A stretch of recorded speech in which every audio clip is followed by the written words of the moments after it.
मो उपराष्ट्रपति कौन सी दलीय व्यक्ति नुहंती संगे सी आम अध्यक्ष एवं संगे आलोचना करिवार समस्त अधिकार आमर रही नहीं जो राजनीति आरंभ होती से राजनीति तुरंत बंद करा जाऊ एवं आम मान चरित्र संहार जो करा मतलब चरित्र संहार को बंद करा जाऊ बोली मु आपन निकट रे निवेदन करुछि। नवीन बाबू सांगरे दृढ़ भाव में ठिया होइछु कौन सी मतरे भी से जो विभ्रांति खबर आसुछि जे सांसद माने छाड़ी चली जिवे आ परे किए ता परे किए एटा गोटे खराब अपप्रचार करा जाउछि। अनेक लोक अनेक कर्मी जो माने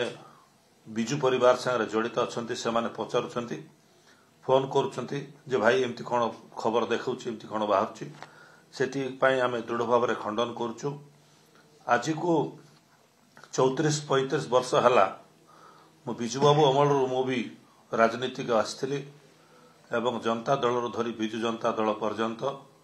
राजनीति में आरंभ मोर कैरियर आरंभ करछि एवं बिजु परिवार संगे आम समस्त अच्छु बिजु बाबू ना जो दल अच्छी से दल सागर अच्छु नवीन बाबू सागर अच्छु प्रश्न उठू नहीं जे आम दल परिवर्तन करूँ आमर नेता नवीन पट्टनायक को आम धोखा देबू। तीर नास्ति शिरो पीड़ा बुझीपारे समस्ते जेहेतु आपण मैंने गणमाध्यम प्रतिनिधि माने जो जिनिसर एपर्यंत किछि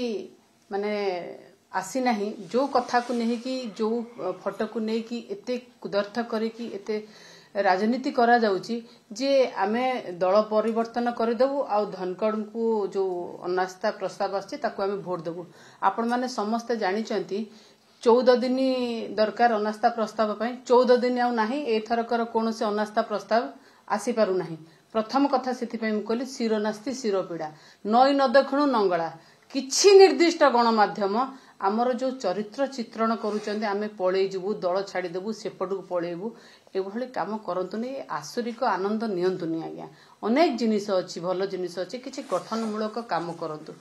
पुणे मध्य मु कहबी आज्ञा जेतेबेले आमे समस्त मु गोटे कथा कहूची आमे एठी 7 जण अछु आमे चाहिथिले सेही दिन मध्य प्रेस करि परथांतु जेहेतु आम पाखरे देवाशीष भाई एवं मुन्ना भाई ओडिसा रे थिले आमे अपेक्षा कलु 7 जण जाक बसिबु एवं 7 जण जाक आपन को क्लारिफाई करबु आमे 7 माने जो सप्त रथी भली सप्तर्षि मंडलर 7 तारा ध्रुव तारा हमर होचंदी नवीन पट्टनायक आमे तांको संगे अछु आ तांकरी संगे ही रहिबु। गोटाए जिनस स्पष्ट एई प्रकार जो चित्रण करा जाउची एतरु गोटाए जिनस स्पष्ट जे किछि नेस्थ स्वार्थ व्यक्ति अछंती जो माने चाहू नाहंती ओडिसार स्वर बिजु जनता दल शाणित भाव में जेमती ओडिसार स्वर दिल्ली रे रखुची सेटा रखू। आपण जे देखिथिबे गत 6 मास भितरे जे प्रकार भाव में बिजु जनता दल मान्यवर सांसद माने अनेक प्रसंग रे जुक्ति उपस्थापन करिसंती कारण आमर दलर सभापति पूर्वतन माननीय मुख्यमंत्री श्री नवीन पट्टनायक महोदयंकर निर्देश रे 7 जण जाक राज्यसभा सांसद अनेक प्रसंग जेताल उठाउचंती से प्रसंग गुड़िक काटु करुची एवं सेठा ओडिसा रे थिबा भारतीय जनता पार्टी सरकार को बाधुची जेताले बाधुची से माने जेताले आमर चरित्र संहार करुचंती ए प्रकार भाव में नेस्त स्वार्थ किछि गणमाध्यम को धरिकी से लोकों मनरे गोटे आसुची बोधे यही जो से जहाँ कहते संसद रे या पछरे आउ किछि अभिसंधि थिबो एई जो नेस्त स्वार्थ किछि व्यक्ति रहिचंती एवं किछि गणमाध्यम रहिचंती आमर एतिक अनुरोध रहिबो केबे थरे कोन आपण आमुको पचारचंती आमर साइड ऑफ द स्टोरी कोन गोटे फोन आमुको आछि केबे कहिया पई कि आज्ञा एई विषय में सुनिया को जाउछु आपण मानकर मत एथिरे कोन अत्यंत दुर्भाग्यर विषय आपण आम उपरे व्यक्तिगत आरोप करुचंती गोटे विषय किंतु आम द्वारा आपण ओडिसार जो क्षतिटा करुचंती से विषय टिके चिंता करंतु।